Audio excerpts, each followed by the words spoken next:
Welcome to a Vanguard news video without the bullshit. Let's get started. It's promo card reveal time, but for the Dying V premium format. This time it's for Spike Brothers and Great Nature respectively. Wild Shot Rupert once per turn while on Vanguard or rear guard, lets you pay 1 counter blast when he attacks while boosted to call up to 1 grade 3 card from your deck.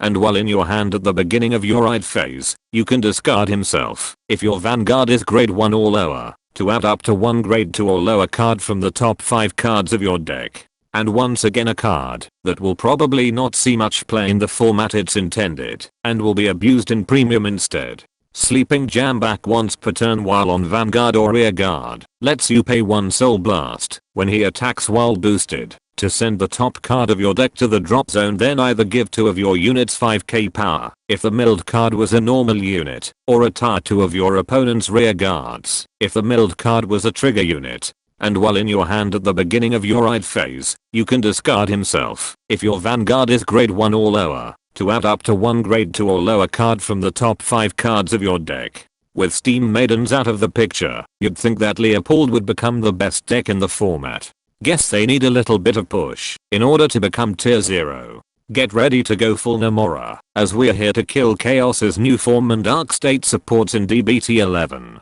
Famed Harsh Demonic Lord Lingbatham while on rear guard gets 5k power if you played a normal order card this turn. And when he's placed on rear guard, you can pay 1 counter blast to add up to 1 reception of the famed Demonic Mansion order card from either your deck or drop zone. DBT 11 is truly the set that forces every deck to play order cards, regardless if it fits their strategy or not. Reception of the famed Demonic Mansion is a normal order card when played, lets you soul charge 1 card then give 1 of your units 5k power. And at the end of the turn, you can discard 1 card to add a copy of itself from your drop zone. Those who still can't afford brainwash swirlers like me can at least use this as a cheap substitute. The only downsides are that it can't stack power and the artwork looks a lot like Olga Discordia. The amount of innocence I have taken after this video will be a lot. Famed Blazing Demonic Lady Orines when placed on rear guard that isn't by a card's ability, lets you pay 1 soul blast if you played a normal order card this turn to either call up to 1 card with a grade equal or lower than your Vanguard's grade, or add up to 1 normal order card from the top 5 cards of your deck. And while on rear guard, you can pay 3 soul blast when she attacks a grade 3 or higher card to draw a card, and she gets 5k power. Chronojet mains rejoice. You can now call a grade 2 card with Fate Rider that works like Steam Battler Gundam, but the ability is on the battle phase. I guess Kheios and Bera Magnus can use her as well, but I'm hyped for some Chronojet upgrades. Inciting Corruption Agamanaf when placed on rear guard, lets you pay 1 counter blast if you have a Kheios Vanguard to add up to 1 card from the top 2 cards of your deck, then you put the rest into your soul. And while it's in your soul, you can discard a card when a Mechanic card is placed on rear guard and you have a Kheios Vanguard to soul charge 1 card then call itself to rear guard, and it gets the boost ability.